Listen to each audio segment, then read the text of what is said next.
तो इस एपिसोड की पार्ट 2 के स्टार्टिंग में हमें वूनी को कैप्टन ओ के साथ फाइट करते हुए दिखाया जाता है, जो हंसते हुए वूनी से उसका स्वॉर्ड मांग रहा होता है। फिर वूनी बोलता है तुम उस स्वॉर्ड के साथ क्या करना चाहते हो। फिर हेवन स्वॉर्ड बोलता है कैप्टन ओ को अभी भी यह नहीं पता है कि वूनी मार्शल आर्ट का यूज करने में एबल है। फिर वूनी बोलता हाँ मैं उन्हें तब तक स्ट्राइक करके खत्म कर दूंगा जब तक वो अपना गार्ड डाउन नहीं कर लेता।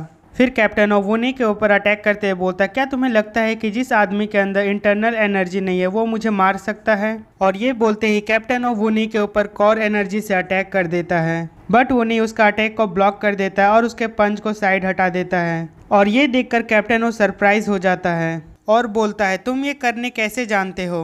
और कैप्टन ओ के कुछ समझ पाने से पहले ही वो अपने हेवन स्वॉर्ड से उसके चेस्ट पर अटैक कर देता है और इससे कैप्टन ओ दर्द में जोर जोर से चीखने लगता है और कुछ दूर पीछे जाकर गिर जाता है। फिर वो नहीं बोलता है मैंने कैप्टन ओ को अपने स्वॉर्ड से हिट किया। फिर हेवन स्वॉर्ड बोलता है ये बहुत इंप्रेसिव मूव है क्योंकि तुम इसका यूज़ पहली बार कर रहे हो, लेकिन तुम अभी भी अपना गार्ड डाउन मत करना वो नहीं, क्योंकि तुम्हारा ओपोनेंट एक फर्स्ट रैंक मार्शल मास्टर है और यह कहना सही होगा कि अब यहाँ से तुम्हारा रियल फाइट स्टार्ट होगा। फिर हम लोग कैप्टन ओ को देखते हैं जो दर्द में होता है और वो अपने मन में बोल रहा होता है मुझे पूरा यकीन है कि जब मैंने इनेट कोर एनर्जी से उसको चेक किया था तो उसके अंदर कोई भी इंटरनल एनर्जी नहीं थी, तो फिर इसने मेरे ऊपर इतना फास्ट अटैक कैसे किया। और कैप्टन ओ इतना सोचता ही है तभी वो नहीं उसके ऊपर फिर से अटैक कर देता है और कैप्टन ओ उसके अटैक से बचने के लिए नीचे जमीन में रोल हो जाता है। और जब वूनी उसके ऊपर फिर से अटैक करता है तो वहां से हटकर वो बच जाता है। फिर कैप्टन ओ वूनी को देखकर अपना मन ही मन में बोलता है डैम इट यार, ये बंदा सच में बहुत ही ज़्यादा डेंजरस है। मुझे यकीन नहीं हो रहा है कि मैंने उसके जैसे एक बच्चे से फाइट करते समय लेजी डोंकी रोल का यूज़ किया, बट ये बिना एनर्जी कोर के वो इतना पावर कैसे गेन कर सकता है। लेकिन चाहे जो भी हो वो बहुत ही ज़्यादा डेंजरस है, तो मुझे उसे अभी मारना होगा। फिर कैप्टन ओ पूरा गुस्सा होते हुए बोलता है सो वूनी मैं तुम्हें आज डेफिनेटली मार डालूंगा। और फिर हम लोग को जॉबेक को दिखाया जाता है जो लात खाने के बाद होश में आ गया होता है और वो उठकर बैठता है तो वो देखता है कि कैप्टन ओ और वूनी आपस में बहुत ही क्रूएल तरीके से फाइट कर रहे होते हैं। फिर जॉबेक बोलता है कैप्टन ओ अरे ये बुढ़ा कब जागा, और वूनी किस तरह से कैप्टन ओ को फाइट में बराबरी का टक्कर दे रहा है। और उसके इतना बोलते ही कैप्टन ओ वूनी के पेट में एक जोरदार लात मारता है और वो लात उसे इतनी जोर की पड़ी होती है कि वो उसके प्रेशर से बहुत दूर फेंका जाता है। फिर हेवन स्वॉर्ड वूनी से पूछता है वूनी क्या तुम ठीक हो। फिर वूनी बोलता हाँ मैं ठीक हूँ, लकीली मैं इंटरनल एनर्जी से बचने में कामयाब रहा।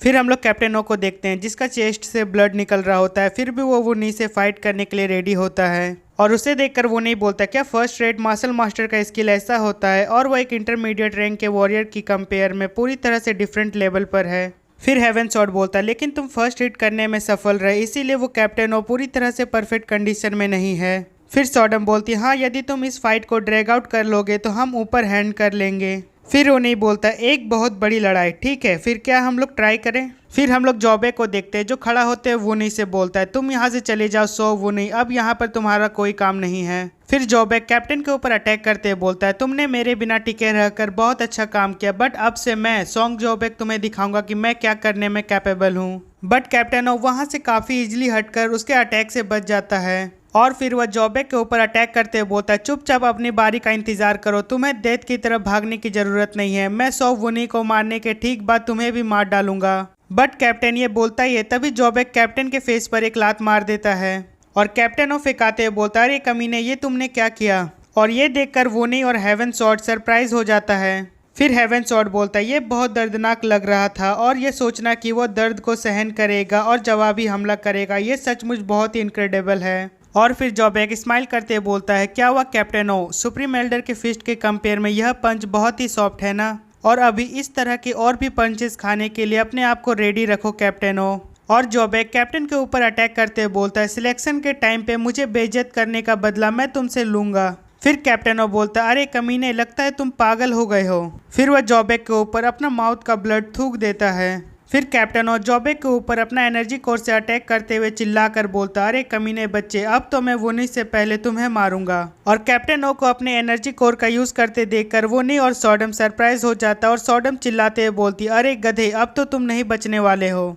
फिर वो नहीं बोलता है मेरे लिए कैप्टन ओ का अटैक को रोकना इम्पॉसिबल है, बट लेकिन इस केस में मेरे पास एक आइडिया है। फिर वह जल्दी से जॉबेक के पैर पर एक लात मारकर उसे गिरा देता है और इससे जॉबेक कैप्टन ओ के एनर्जी कोर पंच अटैक से बच जाता है। फिर वो नहीं तुरंत ही अपने हेवन स्वॉर्ड से कैप्टन ओ के ऊपर अटैक करते हुए मन में बोलता है मैं जोबेक के पास से निकल जाऊंगा और कैप्टन ओ के अटैक से बचूंगा और उस मोमेंट का यूज करूंगा और जैसे ही मुझे एक अच्छा चांस मिलेगा मैं अपने हेवन स्वॉर्ड को कैप्टन ओ के अंदर डाल दूंगा। और फिर यहाँ पर हमें दिखाया जाता है कि वो नहीं कैप्टन ओ के अंदर हेवन स्वॉर्ड को डाल दिया होता है। फिर हम लोग देखते हैं कि वो स्वॉर्ड कैप्टन ओ के बॉडी से निकलकर उस पेड़ के आर पार हो गया होता है। फिर वो नहीं मन में बोलता यार मैंने तो सोचा था कि ये एक फैटल हिट होगा बट ये तो कुछ और ही हो गया मेरे साथ। बट हम लोग यहाँ देखते हैं कि कैप्टन ओ वूनी का स्वॉर्ड को पकड़ लिया होता है। फिर कैप्टन ओ बोलता है मैंने तुम्हारी स्वॉर्ड और राइट आर्म की मूवमेंट को सील कर दिया है और अब मैं तुम्हारे आर्म को इसी तरह से क्रश कर दूंगा वूनी। फिर वूनी सॉडम स्वॉर्ड से बोलता है सॉडम अब तुम्हारी बारी है। फिर सॉडम बोलती ओह नाइस।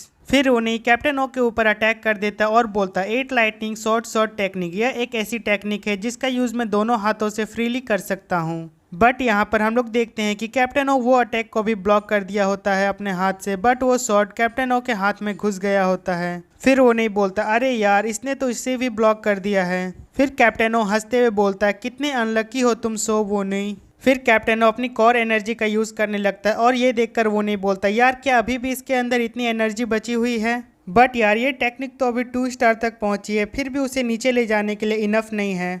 फिर कैप्टन ओ बोलता है ऐसा लगता है कि अब तुम्हारे पास कोई भी तरकीब नहीं बची है। फिर वो नहीं मन में बोलता है ऐसा लगता है कि उसके एनर्जी के वजह से मेरे अंदर से कुछ बाहर आ रहा है। फिर तभी जोबेक चिल्लाते बोलता है शॉर्ट को कस कर पकड़े रखो वो नहीं। फिर जोबेक दौड़ते हुए आता है और जो हाथ से कैप्टन ओ शॉर्ट को ब्लॉक किया हुआ होता है वहां पर वो कस कर एक लात मार देता है और वह शॉर्ट कैप्टन ओ के हाथ का पूरा अंदर चला जाता है और कैप्टन ओ पूरा जोर जोर से चीखने लगता है और वह दूर जाकर फेंका जाता है। और फिर वो नहीं बोलता है चलो अब इस कैप्टन का गेम ओवर हुआ और उसे अब एक अच्छा सबक मिल गया होगा। फिर हेवन स्वॉर्ड बोलता है यह खतरनाक हो सकता था अगर जोबेक उस स्वॉर्ड में किक नहीं मारता तो।